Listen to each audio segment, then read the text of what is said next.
मुझको एक फोन 2:15 बजे आया, मुझको एक फोन 3:30 बजे आया।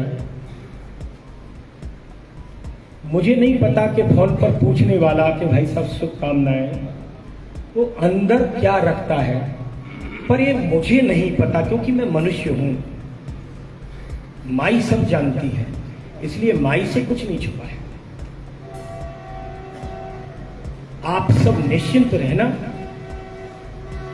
हमेशा आप सबके साथ में हूं। और मैंने स्पष्ट बोला है कि एमएलए एमपी बनने का शौक नहीं है। भले ही मध्य प्रदेश की दतिया विधानसभा सीट पर हुए उपचुनाव के नतीजे आ गए हों, कांग्रेस को जीत मिल गई हो, बीजेपी को हार का सामना करना पड़ा हो, लेकिन दतिया मध्य प्रदेश की राजनीति में अभी भी छाया हुआ है। चुनाव के नतीजे सामने आने के बाद बीजेपी प्रत्याशी आशुतोष तिवारी ने बीजेपी कार्यकर्ताओं के साथ एक संवाद किया था, जिसके वीडियो क्लिप्स अब सोशल मीडिया पर काफी वायरल हो रहे हैं। आशुतोष तिवारी बीजेपी कार्यकर्ताओं से बातचीत करते हुए न सिर्फ भावुक दिखाई दे रहे हैं, बल्कि काफी हमलावर भी दिखाई दे रहे हैं। आखिर किसके ऊपर साध रहे हैं आशुतोष तिवारी निशाना, विस्तार से इस रिपोर्ट में समझने की कोशिश करेंगे। नमस्कार, आप देख रहे हैं एमपी तक और मैं हूं आपके साथ आकांक्षा ठाकुर। देखिए, मध्य प्रदेश की दतिया विधानसभा सीट के उपचुनावों पर सभी की निगाहें टिकी हुई थी। 30 जुलाई को वोटिंग हुई और 3 अगस्त को नतीजे आए। बीजेपी कांग्रेस दोनों ही जीत का दावा कर रही थी, लेकिन इस बीच जीत का सेहरा कांग्रेस के सर पर सजा। काफी बयानबाजी इस दौरान देखने को मिली, जहां एक तरफ बीजेपी ने नरोत्तम मिश्रा का टिकट काटा, कार्यकर्ताओं का गुस्सा देखने को मिला। उसके बाद नरोत्तम मिश्रा खुद आशुतोष तिवारी, जो कि बीजेपी के प्रत्याशी थे, उनको अपना छोटा भाई बताकर उनके लिए चुनाव में प्रचार करते हुए दिखाई दिए। लेकिन नतीजे जो हैं वो बीजेपी की जो उम्मीद थी उससे उल्टे ही आए और कांग्रेस को जीत हासिल हुई। नतीजे आने के बाद आशुतोष तिवारी ने बीजेपी कार्यकर्ताओं के साथ बातचीत की थी, जिसका वीडियो अब सामने आया है। लगभग 38 मिनट चली इस बातचीत में आशुतोष तिवारी काफी हमलावर दिखाई दिए। उन्होंने इशारों में भीतरघात के आरोप लगाए। इतना ही नहीं, कई जगहों पर आशुतोष तिवारी जो हैं वो भावुक भी हुए। पौराणिक कथाओं का जिक्र करते हुए आखिर आशुतोष तिवारी किसके ऊपर निशाना साध रहे हैं, ये सबसे बड़ा सवाल है। पर मेरी प्रार्थना है कि अगर ईश्वर है तो ईश्वर को मानो, ईश्वर को मानो, ईश्वर को नकारो मत, ईश्वर को मत बरगलाओ, मत बरगलाओ ईश्वर को। ईश्वर है। ये प्रारब्ध के साथ जाती हैं बहुत सारी बातें। मैं कोई अध्यात्म पर नहीं बोल रहा हूं, पर ईश्वर है, माई है, और इसलिए दुनिया को धोखा दो, माई को धोखा देने की आवश्यकता है।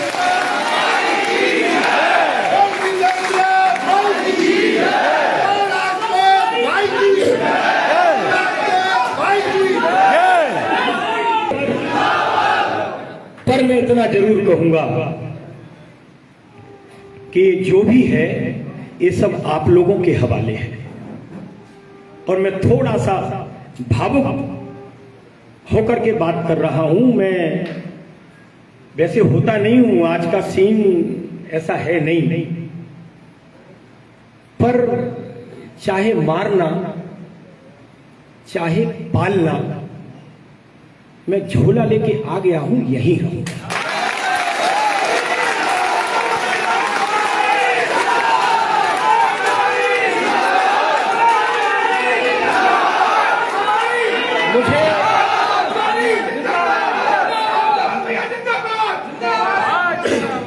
मुझे एमएलए एमपी बनने का शौक नहीं है, और ऐसी वैल्यू व्यक्ति के नाते किसी की भी नहीं है दल में, ये आप सब ध्यान रखना। अगर आशुतोष तिवारी केवल आशुतोष तिवारी है तो फिर ठीक है, भारतीय जनता पार्टी के कार्यकर्ता है तो बहुत कुछ है। मुझको एक फोन 2:15 बजे आया, मुझको एक फोन 3:30 बजे आया। मुझे नहीं पता कि फोन पर पूछने वाला कि भाई साहब शुभकामनाएं वो अंदर क्या रखता है, पर ये मुझे नहीं पता क्योंकि मैं मनुष्य हूं। माई सब जानती है, इसलिए माई से कुछ नहीं छुपा है। आप सब निश्चिंत रहना, हमेशा आप सबके साथ में हूं। और मैंने स्पष्ट बोला है कि एमएलए एमपी बनने का शौक नहीं है। आपको याद दिला दें कि जब आशुतोष तिवारी का नाम बीजेपी ने दतिया उपचुनाव में प्रत्याशी के रूप में घोषित किया था, तब आशुतोष तिवारी की पहली प्रतिक्रिया सामने आई थी, जिसमें वो अचंभित दिखाई दे रहे थे। पार्टी के फैसले पर उन्होंने पार्टी का शुक्रिया किया था। नरोत्तम मिश्रा का टिकट काटे जाने पर उन्होंने कहा था कि वो हमारे अभिभावक हैं और उनके ही मार्गदर्शन में हम चुनावी मैदान में उतरेंगे। नरोत्तम मिश्रा की अगर हम बात करें तो आशुतोष तिवारी का नामांकन दाखिल करने के बाद जो सभा बीजेपी की आयोजित की गई थी, उस सभा में मंच से नरोत्तम मिश्रा भावुक हो गए थे। रूंधे हुए गले से छोटे भाई आशुतोष के लिए दतिया में घर घर जाकर वोट मांगने की बात उन्होंने कही थी और वो ऐसा करते हुए भी दिखाई दिए। अब आते हैं 3 अगस्त पर, जब नतीजे आ रहे थे। नतीजों में लगातार बीजेपी प्रत्याशी आशुतोष तिवारी पिछड़ रहे थे और कांग्रेस के घनश्याम सिंह आगे बढ़ते हुए दिखाई दे रहे थे, जिस पर मीडिया से बात करते हुए आशुतोष तिवारी ने बयान दिया था कि आशुतोष तिवारी शिकार करने वाली चीज नहीं है। देखो, अलग अलग किरदार हैं, सबके किरदार हैं। मैं अभी केवल इतना कहूंगा कि सबको उनके किरदार मुबारक। पर जो अभी सवाल किया, आशुतोष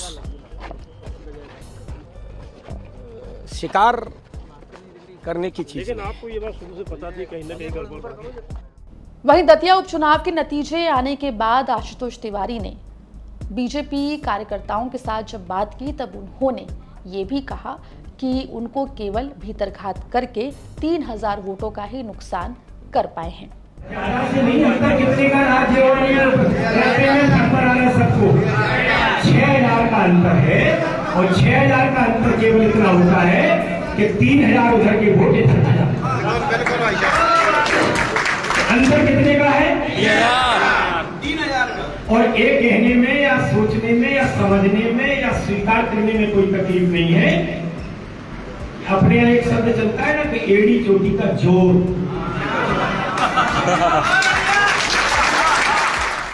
फिलहाल मध्य प्रदेश बीजेपी में जहां एक्शन का सिलसिला जारी है, प्रदेश बीजेपी संगठन दतिया का जो पूरा संगठन है उसको भंग कर चुका है, दतिया की कार्यकारिणी को भंग कर चुका है। वहीं कुछ बीजेपी कार्यकर्ताओं की, जिन्हें नरोत्तम मिश्रा का समर्थक बताया जा रहा है, उनकी गिरफ्तारियां भी हुई है। और उस बीच अब आशुतोष तिवारी के तेवर जो है वो बदले बदले दिखाई दे रहे हैं।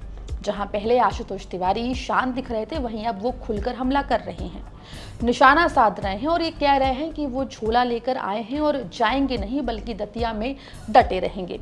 फिलहाल इस पूरे मामले पर नरोत्तम मिश्रा की भी प्रतिक्रिया सामने आई है। दतिया विधानसभा उपचुनाव के नतीजे आने के बाद नरोत्तम मिश्रा लगातार शांत दिखाई दे रहे थे, लेकिन सोशल मीडिया प्लेटफॉर्म एक्स पर आशुतोष तिवारी के साथ एक तस्वीर साझा करते हुए उन्होंने किसी भी तरीके के भ्रम में ना आने की बात कही और कहा है कि पार्टी में सब एकजुट है और एक परिवार की तरह है। लेकिन इस बीच आशुतोष तिवारी का काफी भावुक करने वाला और हमलावर जो वीडियो है वो सामने आया है, जिसको लेकर सियासी गलियारों में लगातार चर्चा चल रही है। अब ये देखना होगा कि आगे बीजेपी इस पूरे मामले में और क्या एक्शन लेती है। माना ये भी जा रहा है कि नरोत्तम मिश्रा जो हैं वो जल्द दिल्ली पहुंचेंगे और दिल्ली आलाकमान में भी बात करते हुए वो दिखाई देंगे। लेकिन फिलहाल दतिया के चुनाव भले ही खत्म हो गए हों, नतीजे आ गए हों, लेकिन दतिया मध्य प्रदेश की राजनीति के सेंटर में बना हुआ है। पूरे मामले पर आपकी क्या राय है? कमेंट सेक्शन में जरूर लिख के बताएं। मध्य प्रदेश की तमाम खबरों के लिए बने रहिए एमपी तक के साथ।